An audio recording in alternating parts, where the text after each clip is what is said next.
Sir, দুঃসংবাদ আছে। কি দুঃসংবাদ অলোক? স্যার, আমার মেয়ে আজ সকালে মারা গেছে। জ্বরটা খুব বেড়েছিল। ও, সো স্যাড। দেখো, যা হবার তো হয়েইছে। এখন ক্ষতিপূরণ হিসেবে আমরা তোমায় কিছু টাকা পয়সা। আপনারা যদি এই ক্ষতিপূরণের ব্যাপারটা আর একটু আগে দেখতেন, মেয়েটাকে মরতে হতো না। What do you mean? তোমায় হাসপাতালের খরচ বাবদ গত সপ্তাহে 2 লক্ষ টাকা লোন দেওয়া হয়েছে। লোন? নকল টাকা ছিল, প্রতিটা নোট জাল ছিল। মেয়েটাকে হসপিটালে ভর্তি করানোই যায়নি, বাড়িতে দগ্ধে দগ্ধে মরে গেল মেয়েটা। আমার মেয়ের মৃত্যুর জন্য আপনি দায়ী স্যার। আমি দায়ী? তুমি জানো তুমি কাকে কি বলছো? আমি এই গোটা টি অ্যাসিস্ট্যান্ট ম্যানেজার, আর তোমায় নকল নোট দেওয়ার পেছনে মাস্টার মাইন্ড হলেন স্বয়ং অ্যাসিস্ট্যান্ট মালিক মিস্টার সেনগুপ্ত। তাছাড়াও অ্যাকাউন্টেন্ট, ক্যাশিয়ার তো রয়েইছে। আর তুমি আমার কাছে এসে বলছো তোমার মতো সাধারণ লেবারদের যা ইনকাম, তোমার পরিবার এমনিতেই কিছুদিন বাদে পথে বসতো, তার থেকে এখনই উজাড় হয়ে গেল। ক্ষতি কি? আর আমার বিরুদ্ধে স্টেপ নেওয়ার তো চেষ্টাই করো না। তুমি খুব ভালো করেই জানো পুলিশ আমাদের হাতের মুঠোয়। এক্ষুনি এখান থেকে বেরিয়ে না গেলে তোমার মেয়ের কাছে তোমায় পাঠিয়ে দিতে আমি দুবার ভাববো না। লাস্টটা অব্দি খুঁজে পাওয়া যাবে না। So get out.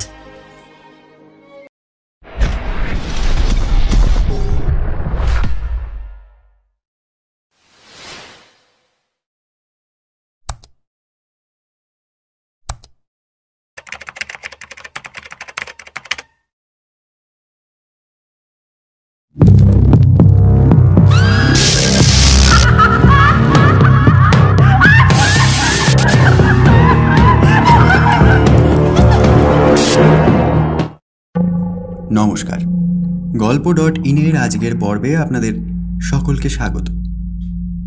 কখনো শুনেছেন কাউকে খুন করে 10 সেন্টিমিটার বাই 10 সেন্টিমিটার ছক কেটে তার 100টা টুকরো করা হয়েছে?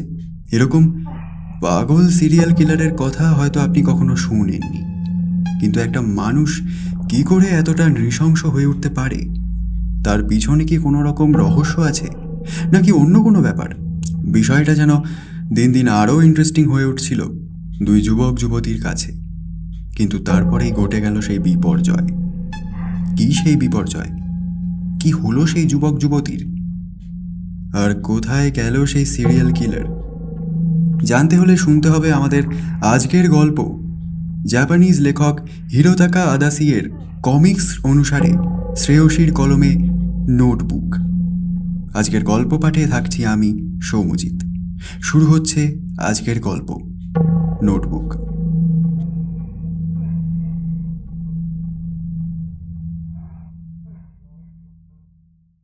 আমার না জানি।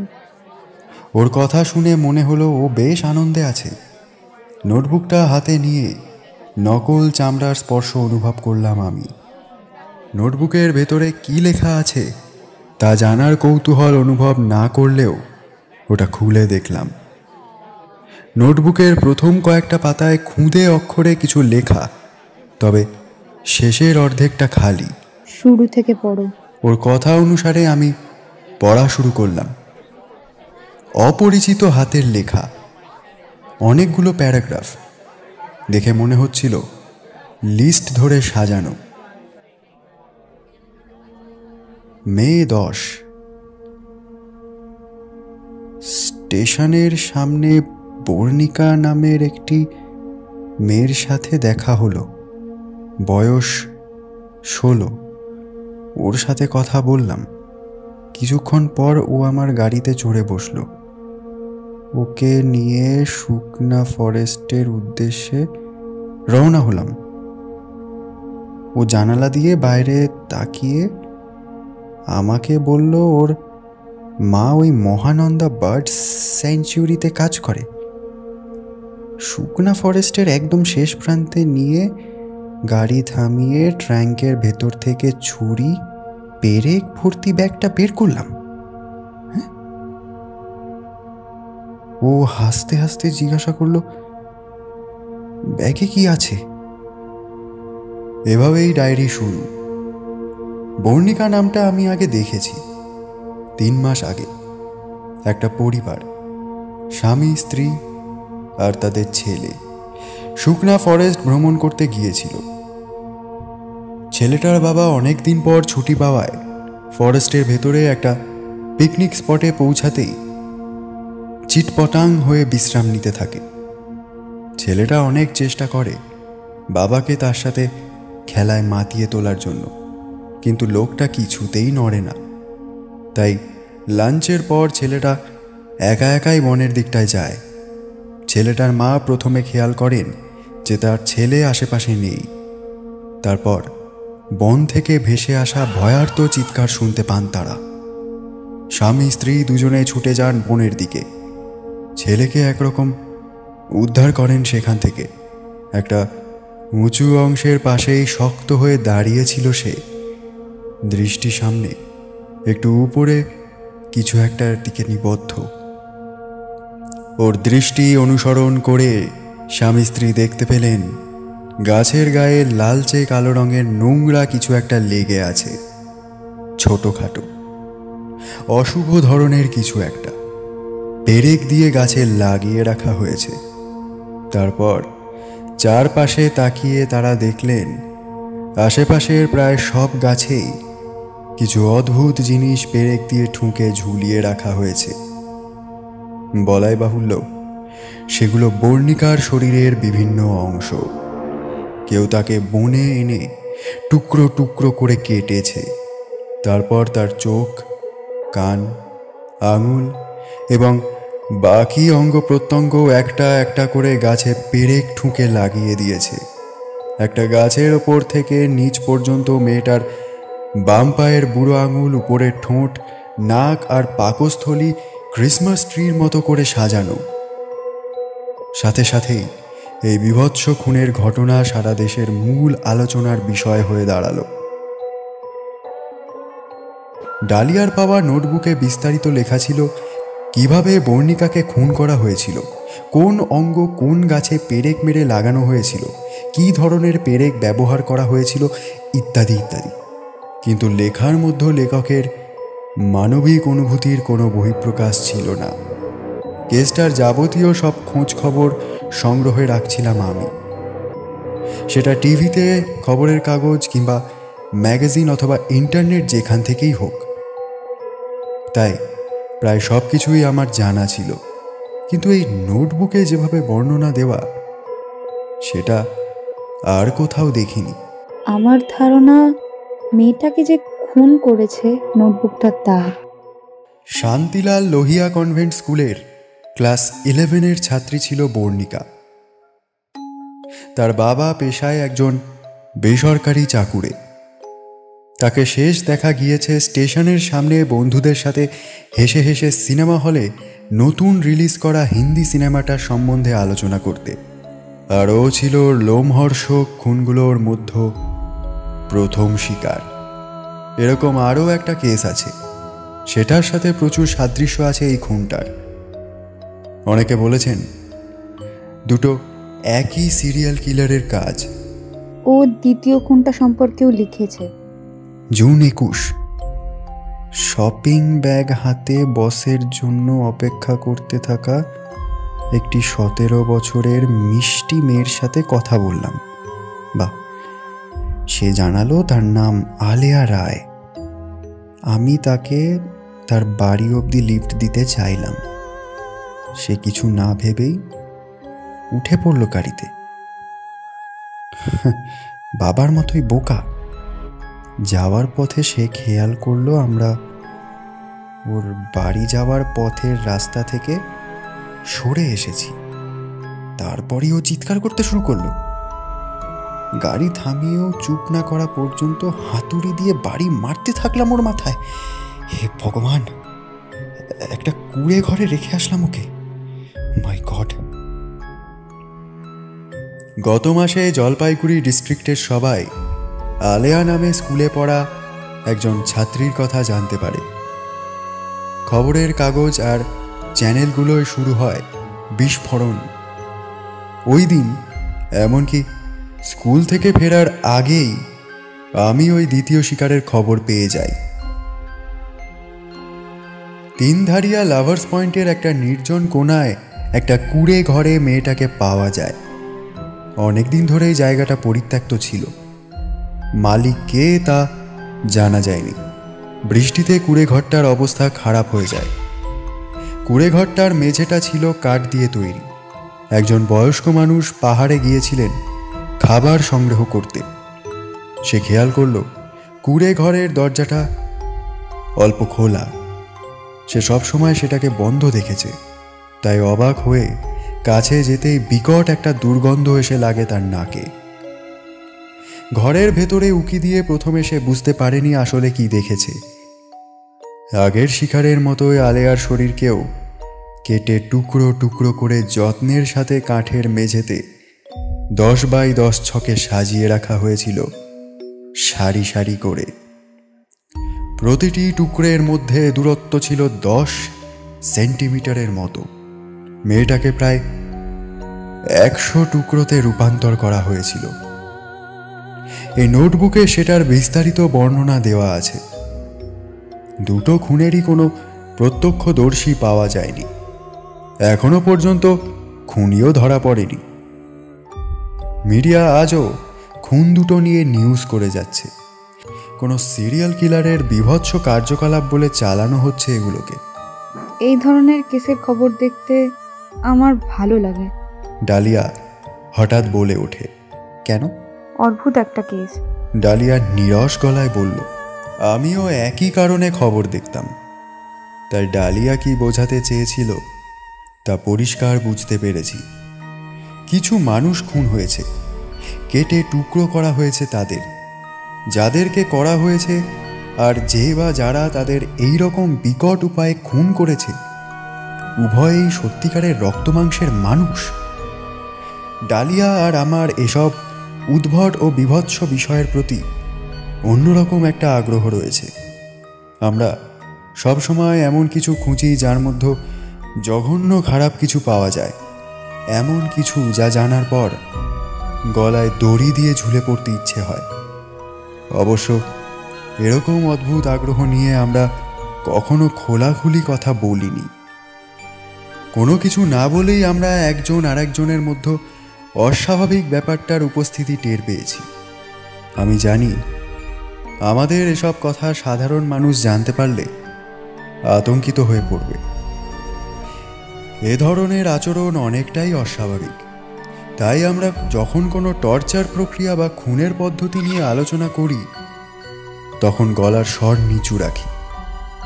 নোটবুক থেকে মুখ তুলে দেখলাম ডালিয়া জানালা দিয়ে বাইরে তাকিয়ে আছে। আমি নিশ্চিত ও নির্ঘাত আলেয়ার শরীরের অংশ মেঝেতে পড়ে থাকার দৃশ্য কল্পনা করছিল। কোথায় পেয়েছো এই জিনিসটা? আমি জানতে চাইলাম। বিস্তারিত জানালো সে। আগের দিন বিকেলে আমি আমার প্রিয় কফি শপ দ্য ক্যাফেতে বসেছিলাম। জায়গাটা অন্ধকার, চুপচাপ, আর ক্যাফের লোকটিও কখনো টু শব্দ করে না। আমি কফি খেতে খেতে পৃথিবীর নিষ্ঠুর গল্প সমগ্রর পাতা উল্টাচ্ছিলাম। এমন সময় হঠাৎ শোরগোল শুনে বাইরে তাকিয়ে দেখি জোরে বৃষ্টি শুরু হয়ে গেছে। কয়েকজন কাস্টমার বেরিয়ে যাওয়ার জন্য তৈরি হচ্ছিল, কিন্তু বৃষ্টি দেখে আবার বসে পড়ে তারা।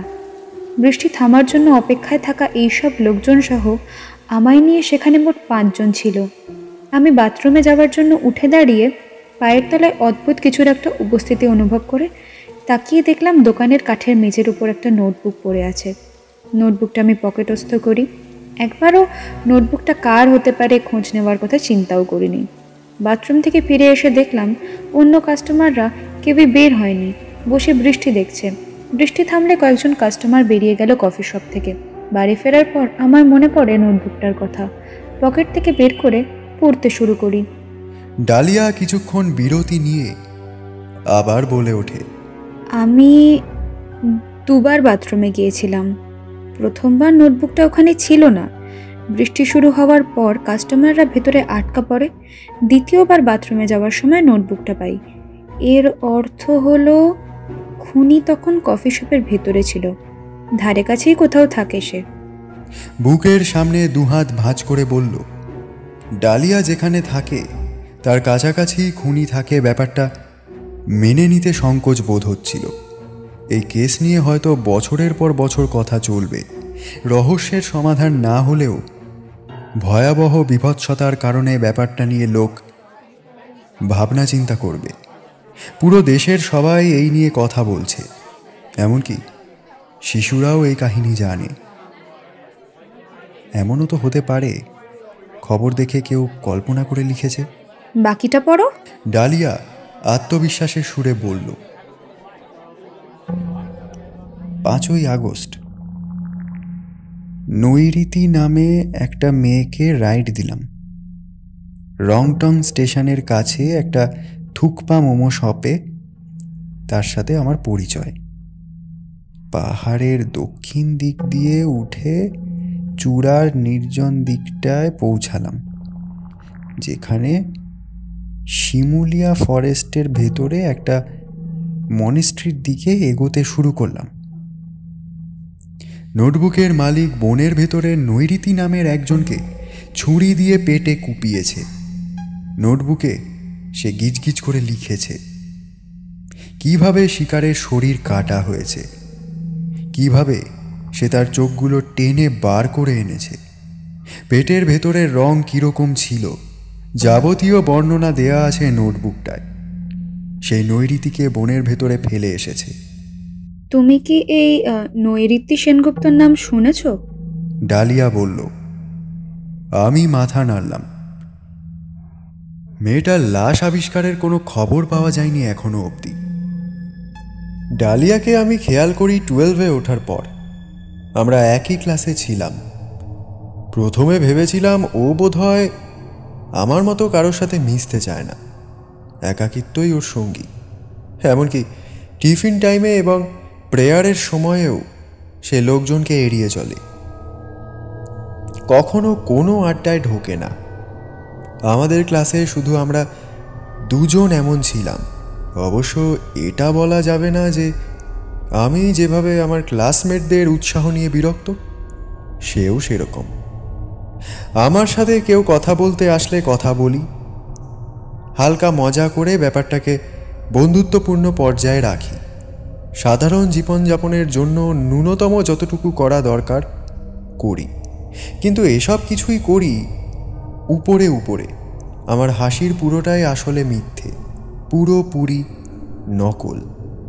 প্রথমবার আমরা যখন কথা বলি, ডালিয়া সোজা আমার ভেতরের রূপটা দেখে ফেলেছিল। আমাকে ওরকম হাসা শেখাবে? স্কুলের পর আমার সামনে এসে ও সরাসরি আমায় কথাগুলো বলেছিল, মুখে কোনো রকম অভিব্যক্তি ছাড়াই। আমার মনে হয়েছিল সে নিশ্চয়ই আমাকে ভেতরে ভেতরে ঘৃণা করত। এটা ছিল মে মাসের শেষের দিককার কথা।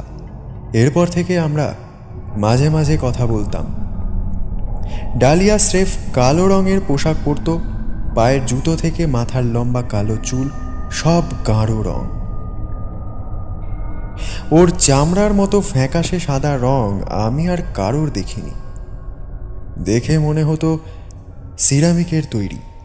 ওর বাম চোখের নিচে ছোট্ট তিল ছিল। ওকে অনেকটা ক্লাউনের মতো দেখতে ছিল। সাধারণ মানুষের তুলনায় চেহারার অভিব্যক্তি খুবই কম বদলাতো, কিন্তু বদলাতো। যেমন সে হয়তো একজন খুনির ওপর একটা বই পড়ছে, যে কিনা রাশিয়াতে 52 জন নারী শিশুকে হত্যা করেছে। বোঝা যেত ও বইটা পড়ে মজা পাচ্ছে। এই অভিব্যক্তির সাথে ক্লাসে বসে থাকা অবস্থায় বিষণ্ণ সুইসাইডাল অভিব্যক্তির কোনো মিল নেই। ওর চোখগুলো তখন জল জল করত। একমাত্র ওর সাথে কথা বলার সময় আমি কোনো ভান করতাম না। অন্য কারোর সাথে যদি এভাবে কথা বলতাম, তাহলে তারা অবাক হতো কেন আমার চেহারায় কোনো অভিব্যক্তি নেই, কেন আমি হাসি না। কিন্তু ডালিয়ার সাথে কথা বলার সময় এসবের কোনো প্রয়োজনই নেই। আমার ধারণা ও আমার সাথে একই কারণে কথা বলতো। আমাদের দুজনের কেউই লোকজনের মনোযোগ আকর্ষণ করতে পছন্দ করতাম না। আমরা আমাদের প্রাণবন্ত ক্লাসমেটদের ছায়ায় লুকিয়ে নিজেদের নিশ্চুপ জীবনযাপন করতাম। তারপর এলো গরমের ছুটি, আর সাথে এই নোটবুক। যেদিন ও আমাকে নোটবুকটা দেখালো সেদিনই বিকেলে আমরা স্টেশনে দেখা করলাম আর রংটন যাওয়ার টয় ট্রেনে চড়ে বসলাম। আগে আমরা কখনো স্কুলের বাইরে দেখা করিনি, তাই এবারই প্রথম ওকে ইউনিফর্ম ছাড়া দেখলাম। সে যথারীতি কালো পোশাকই পরেছিল, আমিও কালো পোশাকই পরেছি। আর ওর মুখ দেখে বুঝলাম ও তা খেয়ালও করেছে। ট্রেনে লোকজন প্রায় ছিলই না, যারা ছিল তারাও চুপচাপ ছিল। আমরাও কোনো কথা বলিনি, শুধু বই পড়ছিলাম। ও পড়ছিল শিশু নির্যাতনের ওপর একটা বই, আর আমি পড়ছিলাম বিখ্যাত এক শিশু অপরাধীর পরিবারের ওপর লেখা একটা বই। ট্রেন থেকে নেমে স্টেশনের কাছে সিগারেটের দোকানে বসে থাকা এক বয়স্ক মহিলাকে জিজ্ঞাসা করলাম, মাসিমা, কাছাকাছি কতগুলো থুকপা মোমো শপ আছে? তিনি বললেন, একটাই আছে, রয়্যাল মোমো। ওই যে ডান দিকের গলির ওই মুখটাতেই আছে। এই সময় ডালিয়া একটা দুর্দান্ত কথা বলল। তামাকের কারণে অনেক মানুষ মারা যায়, কিন্তু সিগারেটের ভেন্ডিং মেশিন এই বুড়ির কাজ কেড়ে নিয়ে তাকে মৃত্যুর মুখে ঠেলে দিচ্ছে।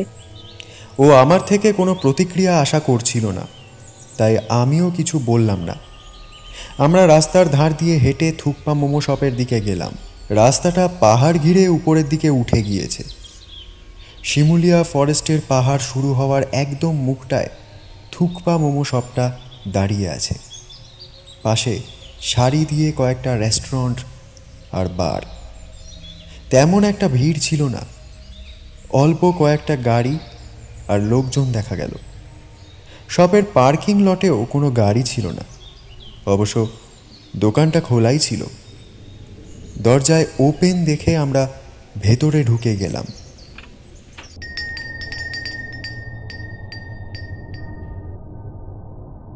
খুনির সাথে নৈঋতি সেনগুপ্তর এখানেই দেখা হয়েছিল, ডালিয়া বলল।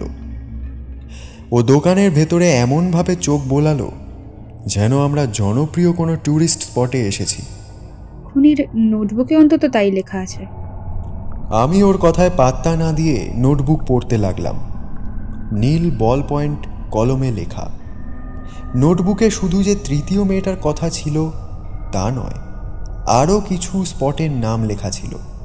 প্রথম পৃষ্ঠায় সেগুলো লেখা ছিল খুনের কাহিনীগুলোর আগে।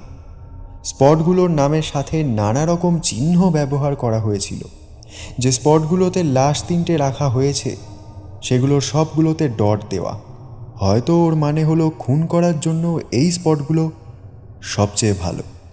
নোটবুকে এমন কিছু ছিল না যা থেকে লেখক সম্পর্কে কিছু জানা যায়, আর আমাদের দুজনের কেউই এটা পুলিশের হাতে তুলে দেওয়ার কথা চিন্তাও করিনি।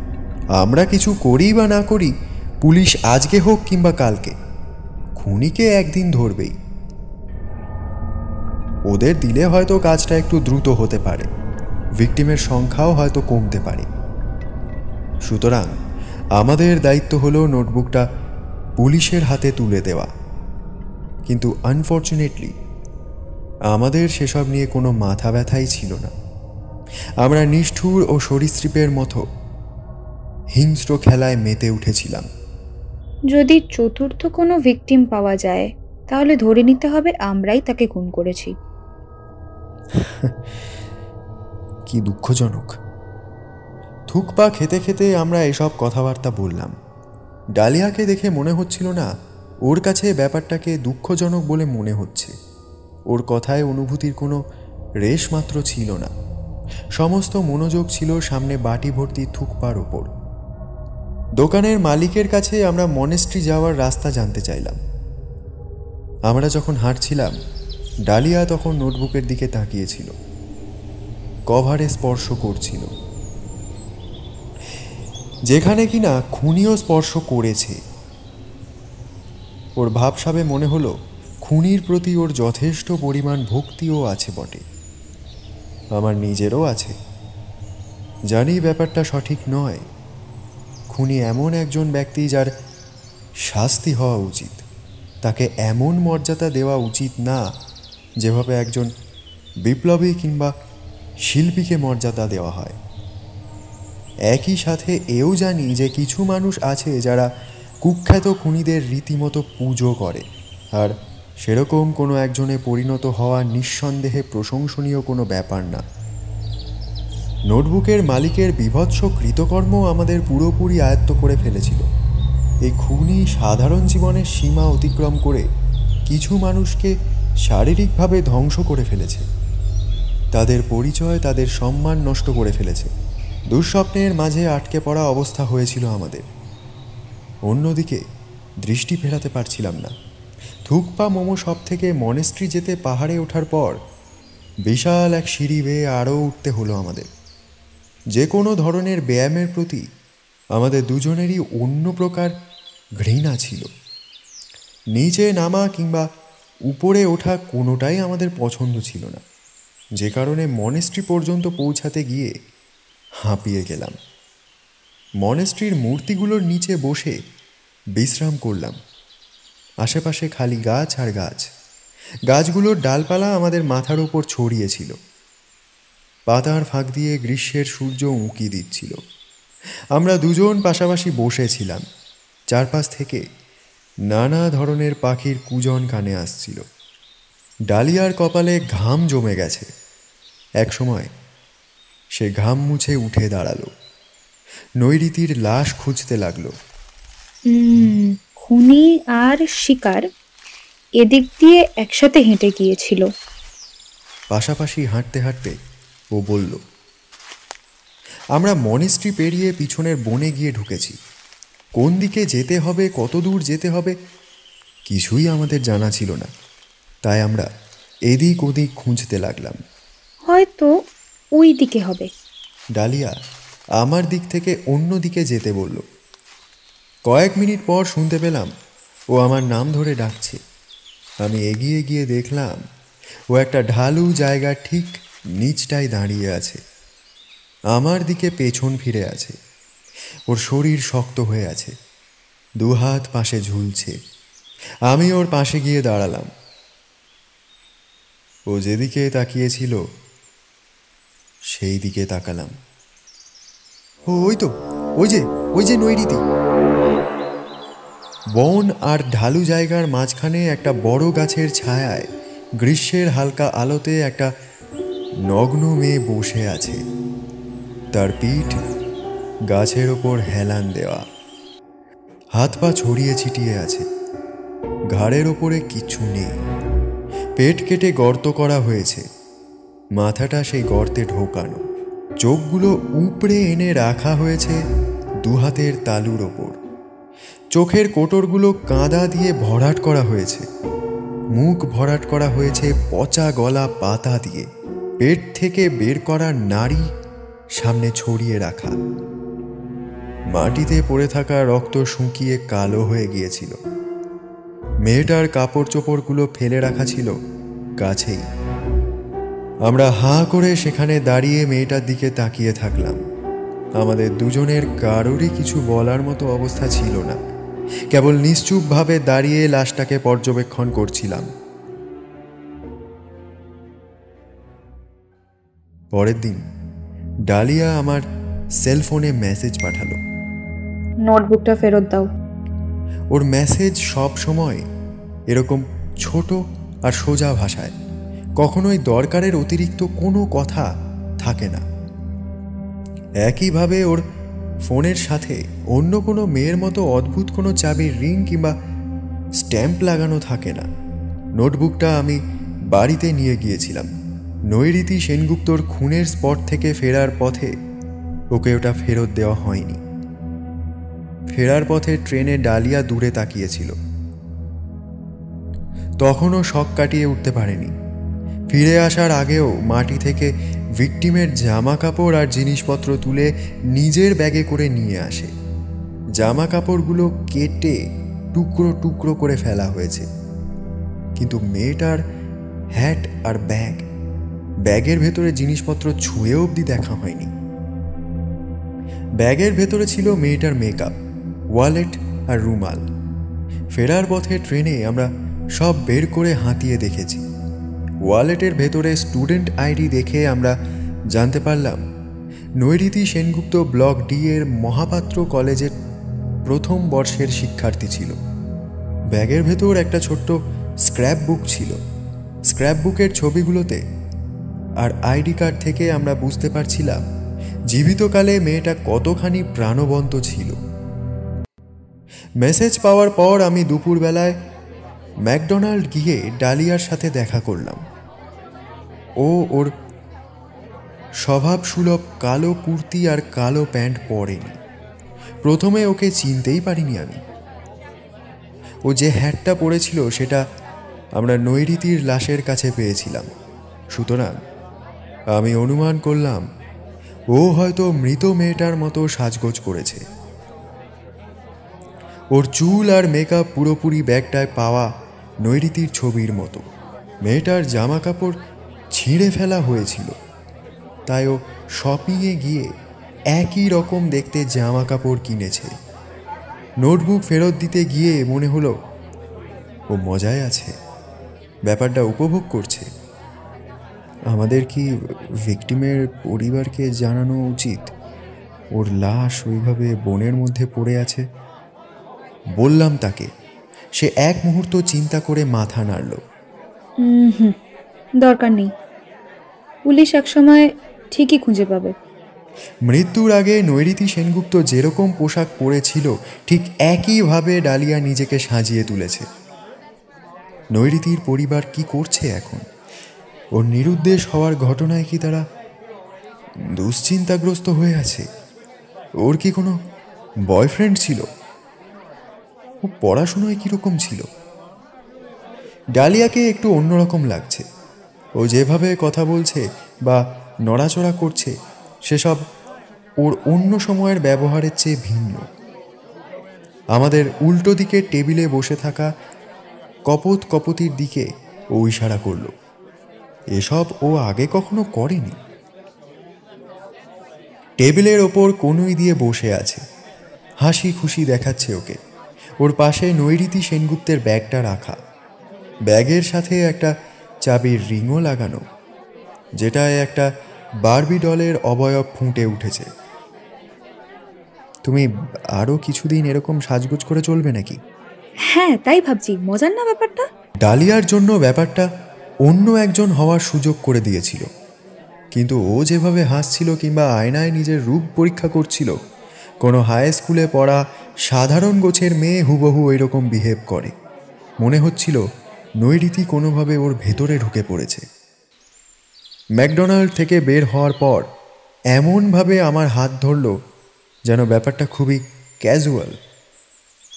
এমনকি আমি না বলা পর্যন্ত ও নিজেও টের পায়নি। নৈঋতি যদিও এখন মৃত, কিন্তু আমার মনে হচ্ছিল আমার হাত ধরেছিল নৈঋতি সেনগুপ্তই, ডালিয়া নয়। স্টেশনের কাছে গিয়ে যে যার পথে আলাদা হয়ে গেলাম আমরা। বাড়িতে ঢুকে টিভি চালালাম। সিরিয়াল কিলিং নিয়ে খবর দেখাচ্ছে। প্রথম দুজন শিকারের খবর। সেই একই তথ্য আবারও বলা হচ্ছে। আগেও 1000 বার বলা হয়েছে। নতুন কোনো খবরই নেই। নৈঋতি সেনগুপ্তের কোনো উল্লেখই নেই সেখানে।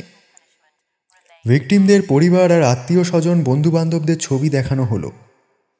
তাদের কথাবার্তার মধ্যে দুঃখের ভাব স্পষ্ট।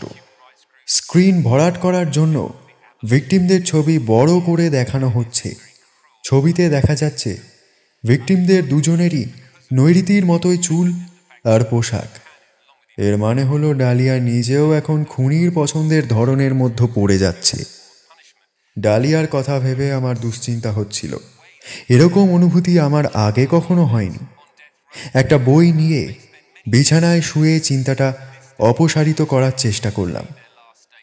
ম্যাকডোনাল্ডসে দেখা করার 3 দিন পর এক বিকেলে আমার ফোনে একটা মেসেজ এলো ডালিয়ার থেকে। হেল্প। শুধু একটা শব্দ, আর কিচ্ছু নেই। আমি তাড়াতাড়ি উত্তরে লিখলাম, কি হয়েছে? অনেকক্ষণ অপেক্ষা করলেও কোনো উত্তর এলো না।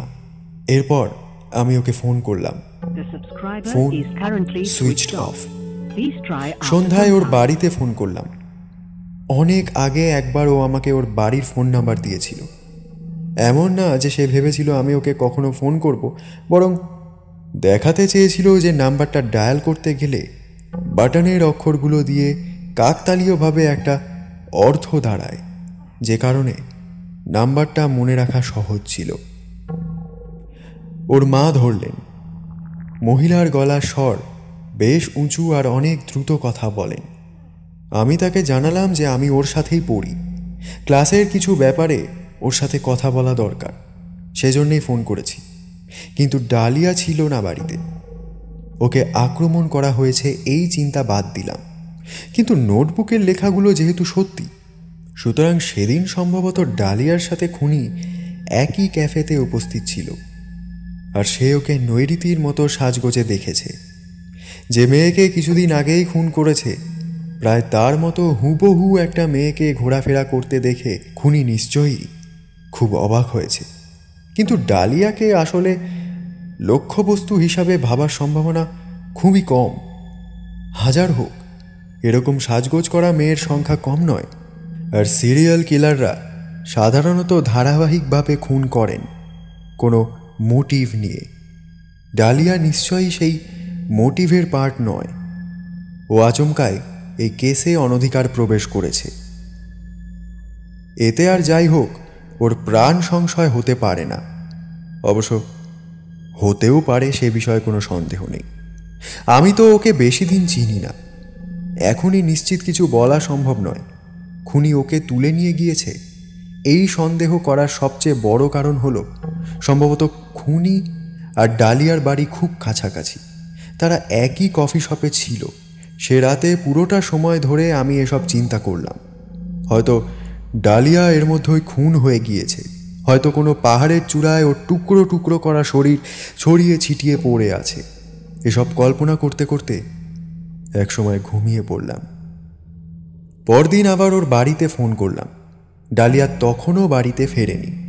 ওর মায়ের বক্তব্য অনুসারে এই প্রথম সে সারা রাত বাইরে ছিল, তাও আবার বাড়িতে না জানিয়ে। মহিলা দুশ্চিন্তা করছিলেন। তা বাবা, তুমি কি ওর বয়ফ্রেন্ড? ওর মা জিজ্ঞাসা করলেন। আগে না, একদমই না। ঠিক আছে, লজ্জার কিছু নেই, আমি সবই জানি। আচ্ছা। ইদানিং ও উজ্জ্বল রঙের জামা কাপড় পরছে, তখনই বুঝলাম নিশ্চয়ই ওর কোনো বয়ফ্রেন্ড হয়েছে। ফোনের বিল কত আসবে তা নিয়ে আমার চিন্তা হতে লাগলো। আচ্ছা, একটু দেখবেন ওর রুমে ছোট বাদামি রঙের একটা নোটবুক আছে কিনা। মহিলা ফোন রেখে গিয়ে আসলেন। একটু বিরতির পর আবার তার গলা শোনা গেল। ওর ভেস্কের ওপর ওরকম কিছু একটা আছে, ওটার কথাই তুমি বলছো? এর মানে হলো নোটবুকটা ডালিয়ার সাথে ছিল না। খুনি যদি ওকে সেটা পড়া অবস্থায় দেখত, তাহলে অবশ্যই মুখ বন্ধ করার জন্য আক্রমণ করত। আমি ওর মাকে জানালাম নোটবুকটা নিতে আসছি। মহিলার থেকে ওনাদের বাড়ির ঠিকানা নিলাম। ফোন রেখেই সাথে সাথে বের হলাম। ওর বাড়ি স্টেশন থেকে খুব একটা দূরে না, কিন্তু আগে কখনো যাইনি আমি। স্টেশনের পেছনের একটা অ্যাপার্টমেন্টে কমপ্লেক্সের 4 তলায় থাকতো ও। সেখানে গিয়ে বেল বাজালাম। ভদ্রমহিলা দরজা খুললেন। কোনো সন্দেহ নেই ইনিই ডালিয়ার মা, কারণ গলার স্বর ফোনের মতো একই রকম। আসো, ভেতরে আসো। ভদ্রমহিলা একটা নীল রঙের শাড়ি আর কালো গরম পোশাক পরেছিলেন। তাকে দেখতে ঠিক সাধারণ গৃহিণীদের মতোই লাগছিল, ডালিয়ার থেকে একদম আলাদা। এরকম একজন মহিলার গর্ভে কি করে ওর মতো একটা সন্তান জন্মালো ভেবে আমি অবাক হলাম। ভেতরে গেলাম না, নোটবুক নিয়েই বিদায় হওয়ার ইচ্ছা আমার। উনি নোটবুকটা এনে আমার হাতে দিলেন। জিজ্ঞাসা করলাম ভেতরের লেখা পড়েছেন কিনা। তিনি মাথা নাড়লেন। এত ছোট হাতের লেখা পড়ার ধৈর্য আমার নেই। নোটবুকের চেয়ে তার আগ্রহ বেশি আমাকে নিয়েই। এই বছর ক্লাস শুরু হওয়ার পর ডালিয়া হঠাৎ নিয়মিত ক্লাস যেতে লাগলো। এখন আমি বুঝতে পারছি ব্যাপারটা কি। আগের বছর নাকি ও বলতো স্কুল খুবই বোরিং আর প্রায়ই স্কুলে অনুপস্থিত থাকতো। আমার এ তথ্য জানা ছিল না। ওর চিন্তাধারা সাধারণ মানুষের মতো না, ওর আগ্রহ অনাগ্রহ অস্বাভাবিক, আর ও কারোর সাথে মিশতেও পারত না। বিব্রতকর অবস্থায় সৃষ্টি হতো। খুবই স্বাভাবিক যে ও স্কুল যেতে পছন্দ করতো না। আমি ভদ্রমহিলাকে জিজ্ঞাসা করলাম শেষ কখন ওকে দেখেছেন। গতকাল দুপুরে, যতদূর মনে পড়ে বাড়ি থেকে বের হচ্ছিল মনে হয় তখন। যাওয়ার আগে কিছু বলেছিল? তিনি মাথা নাড়লেন। তুমি কি ওকে খুঁজে দেখবে? যখন চলে আসছিলাম তখন তিনি জিজ্ঞাসা করলেন। মাথা ঝাঁকিয়ে বললাম, যদি সে এখনো বেঁচে থাকে। ওর মা ভাবলেন আমি মজা করছি। তিনি শুকনো হাসি হাসলেন। স্টেশনের দিকে ফিরতে ফিরতে নোটবুকটা খুলে পাহাড়ের তালিকাটা বের করলাম, যে তালিকাটা খুনি তৈরি করেছিল লাশ রাখার জন্য। এটা স্পষ্ট, যেসব স্পটের পাশে চিহ্ন দেওয়া সেগুলো তার সবচেয়ে পছন্দের ছিল। মাত্র 4টে স্পটের পাশে চিহ্ন দেওয়া ছিল। এখনো পর্যন্ত এই 4টের 3টেতেই লাশগুলো পাওয়া গিয়েছে। তার মানে সে সম্ভবত ডালিয়াকে চতুর্থটায় নিয়ে গিয়েছে, অর্থাৎ গয়াবাড়ি টি এস্টেটে। স্টেশনের টিকিট কাউন্টারে জানতে চাইলাম কোন ট্রেন ধরে সেখানে যাওয়া যাবে।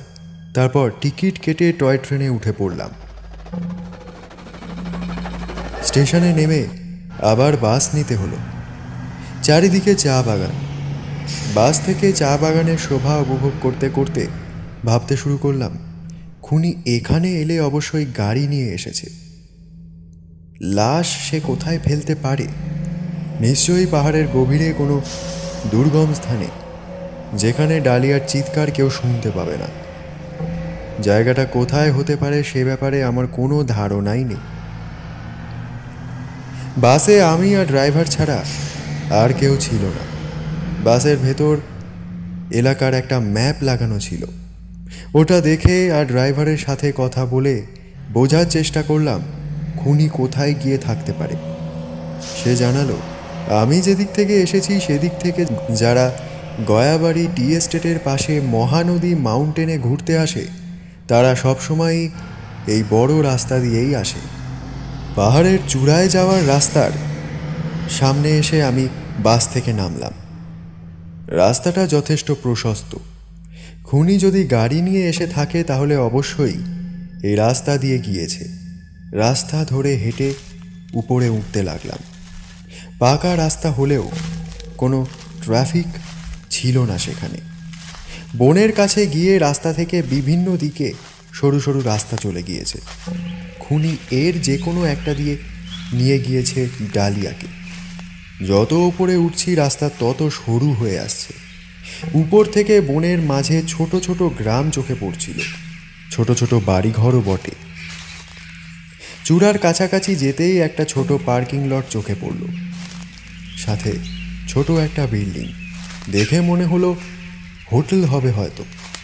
এরপর আর গাড়ি যেতে পারবে না।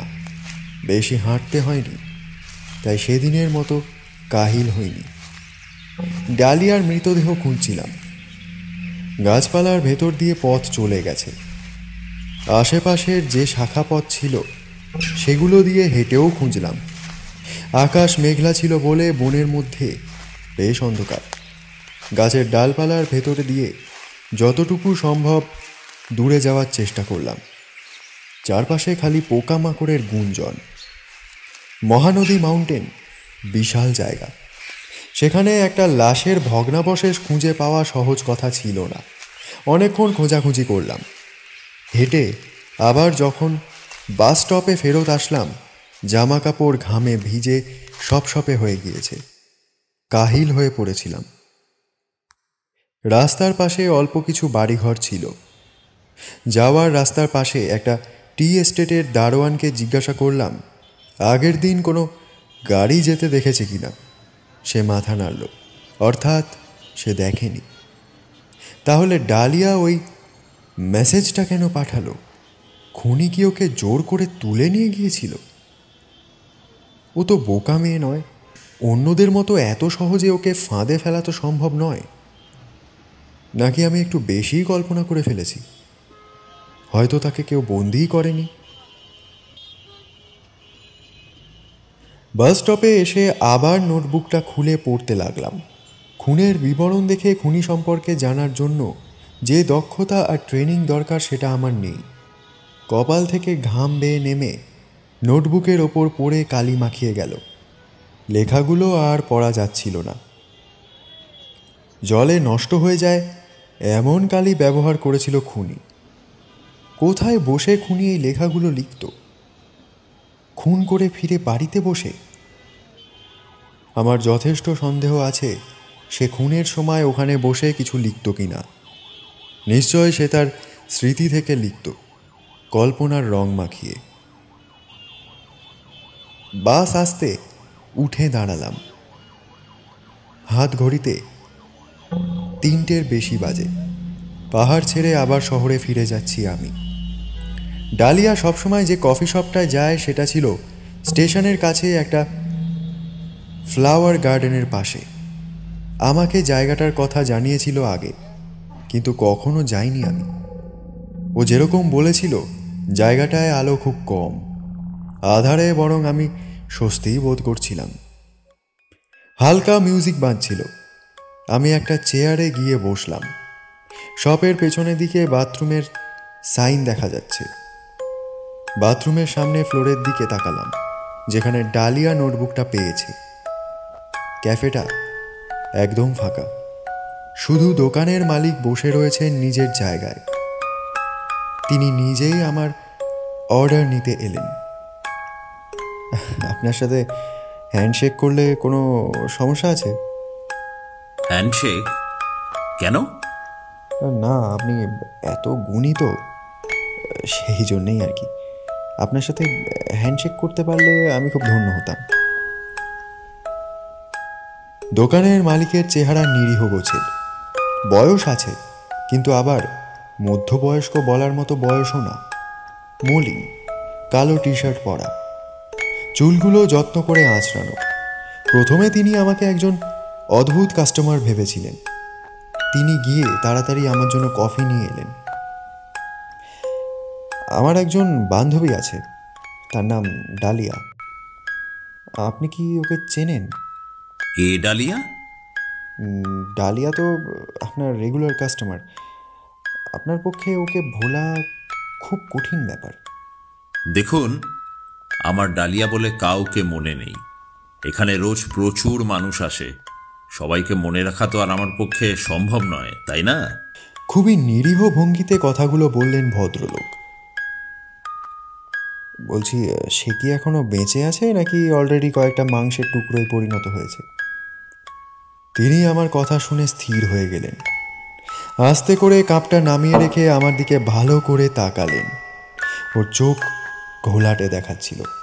মনে হচ্ছিল আলোর ভেতর থেকে দুটো ব্ল্যাক হোল তাকিয়ে আছে। আমার মনে হয়েছিল ওই দিন থাকা অন্য কাস্টমারদের চেয়ে ওই লোকের খুনি হওয়ার সম্ভাবনা তুলনামূলক অনেক বেশি। এখন জানলাম আমার অনুমান সঠিক। কি বলতে চাও? সে বোকা সাজার ভান করল। আমি নোটবুকটা বের করলাম। সেটা দেখে হালকা ধূর্ত হাসি ফুটে উঠল তার মুখে। আসলে সেদিন ডালিয়া এটা খুঁজে পেয়েছিল। নোটবুকটা খুলে দেখল সে। তোমার বুদ্ধির তারিফ করতে হবে।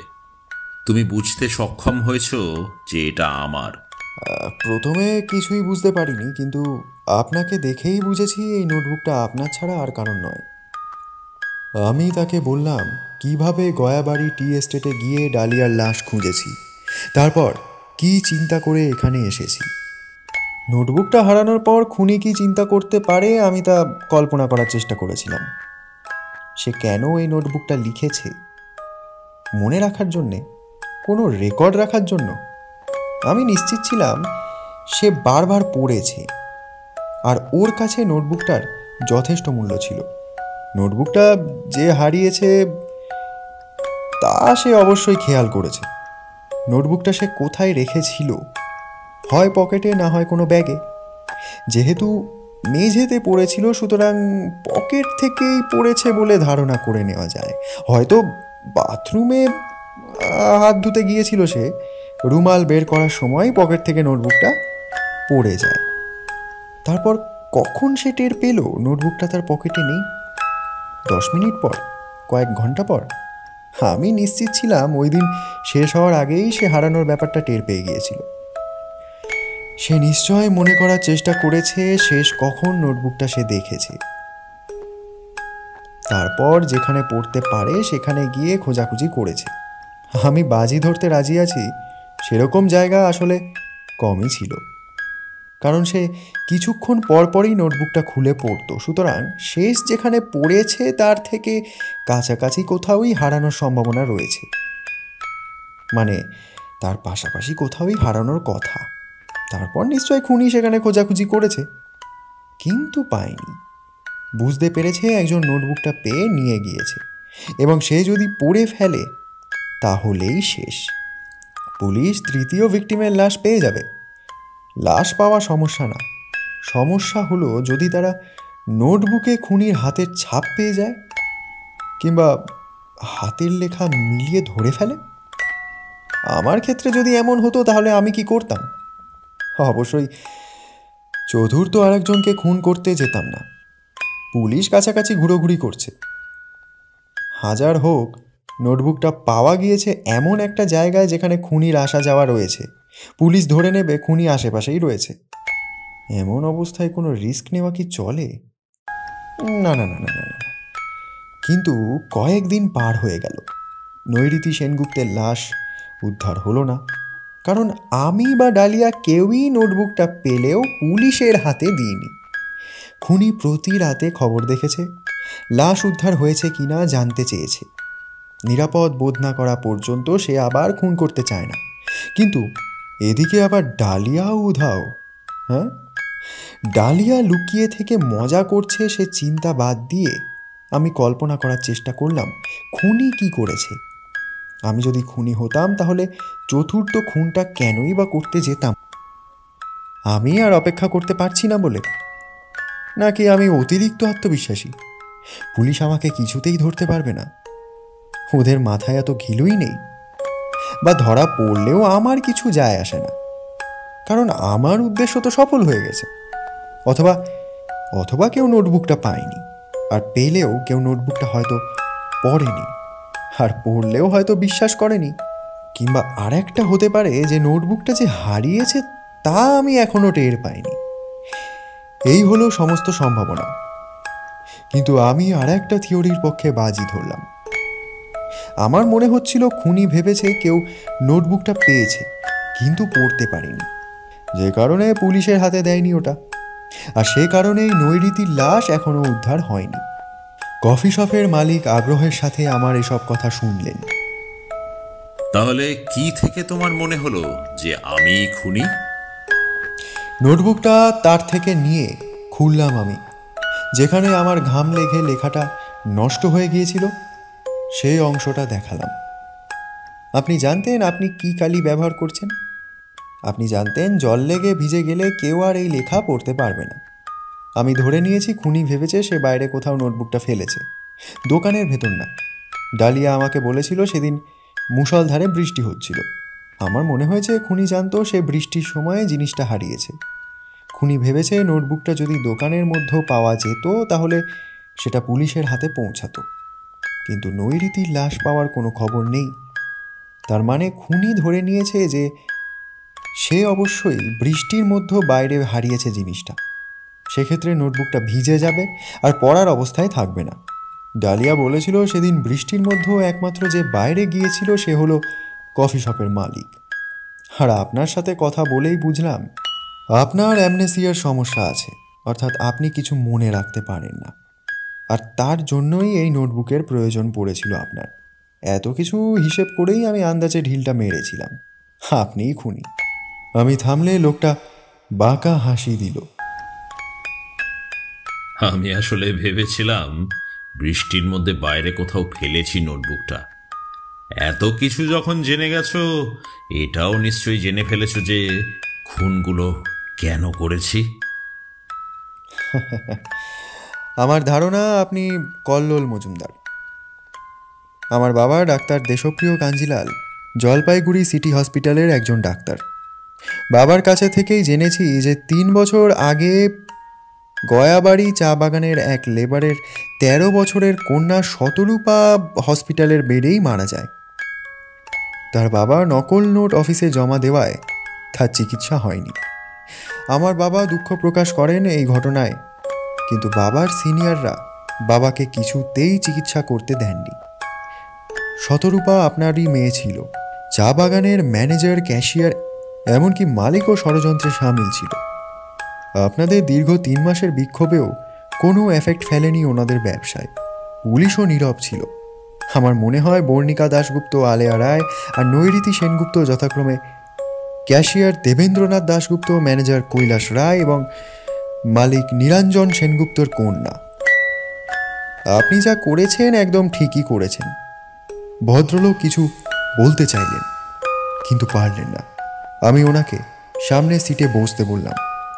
উনি বসে বোতল থেকে কিছুটা জল খেয়ে বলতে শুরু করলেন। এমন একটা দিনও আসেনি যেদিন আমি প্রতিশোধ নেওয়ার উপায় ভাবিনি। আমার মেয়ে তো কোনো দোষ করেনি, যার জন্য ওকে এত কম বয়সে চলে যেতে হলো। যারা ওর এই পরিণতি করেছে তারা অবশ্যই শাস্তি পাবার যোগ্য, তাই তারা শাস্তি পেয়েছে। ওই শয়তানগুলোকে আমি চাইলেই খুন করে ফেলতে পারতাম, কিন্তু তাতে ওরা বুঝতো না যে সন্তান হারানোর স্বাদ কেমন হয়। তাই নির্দিষ্ট দিনে ওদের কন্যাদের কিডন্যাপ করে নির্জন স্থানে নিয়ে গিয়ে খুন করি। যেমনভাবে ইচ্ছে হয়েছে খুন করেছি, ছিন্ন ভিন্ন করে দিয়েছি ওদের শরীর। তবে এখনো আমার কাজ শেষ হয়নি। অ্যাকাউন্টেন্ট আবির্ভাব চ্যাটার্জির মেয়ে বিশিকা চ্যাটার্জি এখনো কোচিং সেন্টারে বসে রয়েছে। ডালিয়া কোথায়? ওকে খুন করার কোনো কারণ আপনার কাছে নেই। আমি জানি আপনি ওকে খুন করেননি। আমি বললাম। ডালিয়া উপরের তলায় রয়েছে। দোকানের দোতলা আর 3 তলায় তার বাড়ি। নোটবুকটা যত্ন করে নিজের পকেটে ঢুকিয়ে ভদ্রলোক উঠে দাঁড়ালেন। তারপর হেঁটে দরজা খুলে বেরিয়ে গেলেন। ততক্ষণে মেঘ কেটে গিয়েছে। উনি দোকান থেকে বেরিয়ে রাস্তা পার হয়ে বাইরের আলোর মধ্যে হারিয়ে গেলেন। নিয়মিত কাস্টমার তরুণীটি উঠে রেজিস্টারের কাছে এলো বিল দিতে। আশেপাশে তাকিয়ে আমাকে জিজ্ঞাসা করলো দোকানের মালিক কোথায় গেছে। আমি আলতো করে মাথা নাড়লাম। দোতলায় যাওয়ার সিঁড়ি বাইরের দিকে। দোকান থেকে বের হয়ে সেদিকে যেতে হবে। 3 তলায় হাত পা বাঁধা অবস্থায় মেঝেতে পড়েছিল ডালিয়া। তখনও ওর পরনে নৈরীতি সেনগুপ্তের মতো পোশাক। দেখে মনে হলো না আহত। আমাকে দেখে ও চোখ সরু করে তাকালো। এটা ওর হাসার ভঙ্গি। মুখে একটা তোয়ালে ঢোকানো ছিল, যার কারণে সে কিছু বলতে পারল না। আমি তোয়ালেটা সরালে সে দীর্ঘশ্বাস ফেলল। কফি শপের মালিক ভান করলো যে ব্যথা পেয়েছে। আমাকে বলল কিছু জিনিস বহন করে দিতে পারবো কিনা। আমি কিছু বুঝে ওঠার আগেই। হাত পায়ের দড়ি খোলা সহজ ছিল না। আমি ওখানেই ফেলে রেখে রুমের ভেতরটা চেক করলাম। অবস্থা দেখে মনে হচ্ছে লোকটা একাই বাস করে সেখানে। ডেস্কের ওপর একটা সাদা কাগজ ছিল, ছোট ছোট ক্রস চিহ্ন আঁকা। সেলফে এক সেট ছুরি পেলাম। সেগুলো কি কাজে ব্যবহৃত হতো তা কল্পনা করার প্রয়োজন নেই। নোটবুকেই বিস্তারিত লেখা ছিল। ডালিয়ার রাগী সুরে আমাকে ধমক দিল, কেন আমি ওর বাঁধন কেটে দিচ্ছি না। আমি ছুরিগুলো থেকে একটা বেছে নিয়ে ওর দড়ি কাটলাম। আমাদের এক্ষুনি পালানো উচিত, ও টের পেয়ে যাবে। না না, পাবে না। সে আর ফিরে আসবে না এখানে, এ ব্যাপারে আমি নিশ্চিত ছিলাম। হ্যাঁ, ছোট্ট একটা সম্ভাবনা আছে সে ফিরে এসে আমাদের দুজনকে খুন করে ফেলতে পারে, কিন্তু কোনো বিচিত্র কারণে আমার মনে হচ্ছিল সে আর আসবে না। কফি শপের কাউন্টারে বসে যখন আমরা কথা বলছিলাম তখন আমার মনে হয়েছে আমাদের দুজনের মধ্যে কোথাও যেন একটা মিল আছে। চুপচাপ দোকান থেকে বের হয়ে গিয়েছিল সে, কারণ বুঝতে পেরেছিল আমি কাউকে কিছু বলবো না। খুনি ফিরে আসবে না এ কথা আমার মুখে শুনে ডালিয়া একটু অবাক হয়েছিল। সে উঠে দাঁড়িয়ে পোশাক ঠিক করতে লাগলো। আমি কোনো রকমে তোমাকে একটা মেসেজ পাঠাতে পেরেছিলাম, কিন্তু সে বুঝে ফেলেছিল। ডেস্কের ওপর ওর ফোনটা বন্ধ অবস্থায় রাখা ছিল। মৃত নৈরিতির ব্যাগটাও সেখানে রাখা। হাজার হোক, ডালিয়া তো সেটা নিয়েই ঘুরছিল। খুনি কি টের পেয়েছিল যে চতুর্থ শিকারের ব্যাগ আর তৃতীয় শিকারের ব্যাগ একই ছিল, নাকি সে ওকে লক্ষ্যই করেছিল একই রকম ব্যাগের কারণে? একটা পুরো দিন হাত পা বাঁধা অবস্থায় পড়ে থাকায় সিঁড়ির দিকে যেতে ডালিয়ার বেশ কষ্ট হলো। রুম থেকে যাওয়ার আগে আমি স্মৃতিস্মারক হিসাবে ডেস্কের সাদা কাগজ আর ছুরির সেটটা সাথে নিয়ে গেলাম। পুলিশ যখন সব জানতে পারবে আর এখানে এসে রুম সার্চ করবে, তখন ছুরিগুলো না পাওয়া গেলে একটু সমস্যা হতে পারে, কিন্তু তাতে আমার কি? নিচে নেমে কফি শপের ভেতরে ঢুকলাম আমি। হালকা মিউজিক চলছিল তখনও, কেউ ছিল না। সাইনটা ঘুরিয়ে ক্লোজড করে দিলাম। ডালিয়া আমার পেছনে দাঁড়িয়ে তার হাত মালিশ করছিল। দড়ির দাগ ওর হাতে স্পষ্ট বসে গিয়েছে। এমন জঘন্য অভিজ্ঞতা হবে আমি আগে ভাবিনি। এখানে আমি আর কখনো আসছি না। লোকটা কিন্তু অতটা খারাপ ছিল না। ওর সাথে তোমার পরিচয় হলে হয়তো ভালো হতো। ডালিয়ার মুখ শুকিয়ে গেল। কার সাথে পরিচয় হলে ভালো হতো? ওই ব্যাটা আমার সাথে এমন করলোই বা কেন? সে তখনও বুঝতে পারিনি দোকানের মালিকই সেই সিরিয়াল কিলার। আমি মুখ নামিয়ে আমার হাতে ধরা ছোট্ট ক্রস আঁকা সাদা কাগজটার দিকে তাকালাম।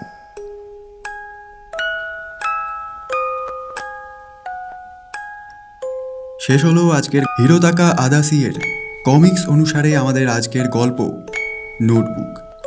গল্পের অডিও রূপান্তর করেছে শ্রেয়সী। আজকের গল্পে সিরিয়াল কিলার ইন্দ্রনীল, টি এস্টেটের ম্যানেজার লিও, ডালিয়ার মা শ্রেয়া, ডালিয়ার ভূমিকায় শ্রেয়সী এবং গল্প পাঠ, সমগ্র পরিচালনা, গল্পের সূত্রধার, আর্ট, পোস্টার ডিজাইন, সাউন্ড এবং এডিটিংয়ে আমি সৌম্যজিৎ। প্রতি সপ্তাহের মতো আগামী সপ্তাহেও একটি নতুন গল্প আপনাদের উদ্দেশ্যে নিয়ে হাজির হব। ততক্ষণ শুনতে থাকুন আমাদের বাকি গল্পগুলো। আর হ্যাঁ, আমাদের চ্যানেলটি সাবস্ক্রাইব করতে ভুলবেন না কিন্তু। ভালো থাকবেন, সুস্থ থাকবেন। ধন্যবাদ।